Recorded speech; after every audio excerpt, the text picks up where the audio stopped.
अलंकरण समारोह में सम्मानित हुए प्रजापति समाज के मेधावी छात्र छात्राएं। धूमधाम से मनाया गया 23वां समारोह।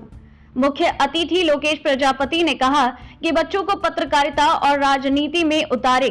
दक्ष प्रजापति शिक्षा समिति जनपद बिजनौर के तत्वाधान में नजीबाबाद में कोटद्वार रोड स्थित सुरेश ग्रैंड पैलेस में अलंकरण समारोह का आयोजन किया गया, जिसमें हाई स्कूल, इंटरमीडिएट, स्नातक, स्नातकोत्तर, ITI, BTech, polytechnic, MTech, BCA, BBA, MCA, MBA, medical degree, BEd, MEd वर्ष 2019-20, वर्ष 2020-21, वर्ष 2021-22 में प्रथम श्रेणी में उत्तीर्ण और राज्य स्तर या राष्ट्रीय स्तर पर पुरस्कार प्राप्त मेधावी छात्र छात्राओं को स्वीकृत किया गया है।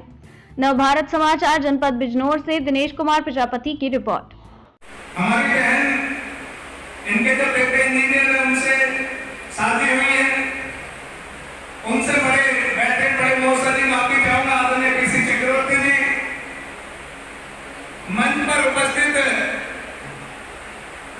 बहुत दिनों से जब से मैंने बिजनौर में वहां राजनीति भी सर्वोपरि है, वहां राजनीति में भी बच्चों को जाना चाहिए। चाहे वो स्कूल कॉलेजों का 10 का चुनाव लड़े, चाहे वो किसी भी दल से लड़े, लेकिन हमारे बच्चे इस बात से वंचित रह जाते हैं। हम कभी कॉलेजों में अपने बच्चा, अगर हमारा बच्चा कॉलेजों में अगर कोई कार्य करने का काम करता, चुनाव लड़ने की बात करता, तो माँ बाप रिश्तेदार मना कर देते हैं। जबकि ये जितने बड़े बड़े नेता पैदा हुए ना हिंदुस्तान में, सब वही छात्र पृष्ठभूमि से निकल करके आए हैं। किसी ने कॉलेज का कोई छात्र अध्यक्ष रहा, कोई किसी कॉलेज का छात्र अध्यक्ष रहा। इसलिए शिक्षा के साथ साथ, क्योंकि आज जिस तरीके से भारत बदला है ना, आने वाला समय नेताओं का भी पढ़े लिखे नेता होना बहुत जरूरी है। क्योंकि अभी हम उदाहरण देते हैं ना कि हिंदुस्तान का सबसे बड़ा अर्थशास्त्री कौन है? मनमोहन सिंह। अब वो क्यों है? क्यों है? क्योंकि पढ़ा है ना। इसलिए देश के चलाने के लिए देश का वित्त मंत्री भी अर्थशास्त्री होना जरूरी है। इस देश को चलाने के लिए सही तरीके से देश का दूरसंचार मंत्री IT का होना जरूरी है।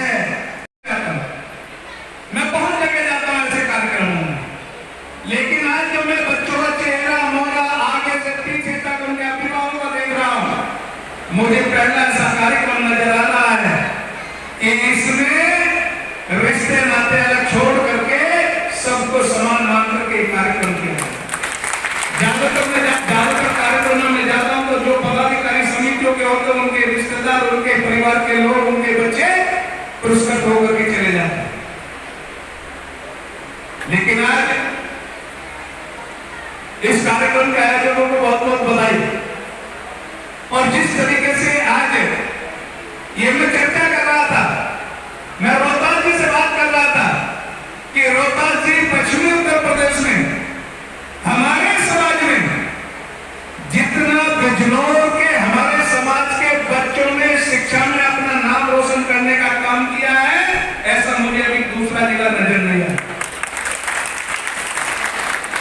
क्योंकि बहुत पहले शेरकोट एक जगह आपके लिए पहला इंटर कॉलेज अगर प्रजापति समाज का किसी ने नहीं रखी, वो यही बिजनौर में प्रजापति में रखने का काम किया।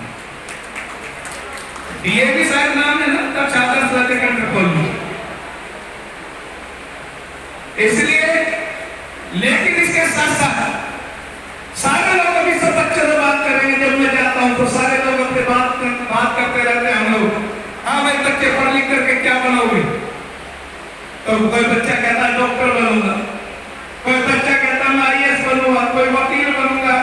लेकिन मैंने आज तक किसी बच्चे को ये नहीं सुना कोई मैं नेता बनूंगा।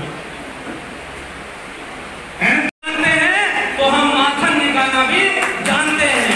अगर किसी भी प्रकार की कैसी भी समस्या अगर किसी ने भी हमारे संगठन या हमारे समाज के सामने खड़े करने की कोशिश की, तो हम उसको कद याद दिलाना भी जानते हैं। इसी के साथ मैं माननीय संचालक जी ने मुझे याद किया, जो इस प्रजापति समाज का भविष्य ही आप हो। मैं अपनी बात को साथ आप लोगों से विदा लेता हूँ कि मर मिटेंगे अब तुम्हें बर्बाद ना होने देंगे, मर मिटेंगे अब तुम्हें बर्बाद ना होने देंगे, हम तो किसी राजनीतिक पार्टी का गुलाम ना होने देंगे। तुम्हारे चेहरे पर रहे रोज का सूरज तुम्हारी धरती पे कभी साफ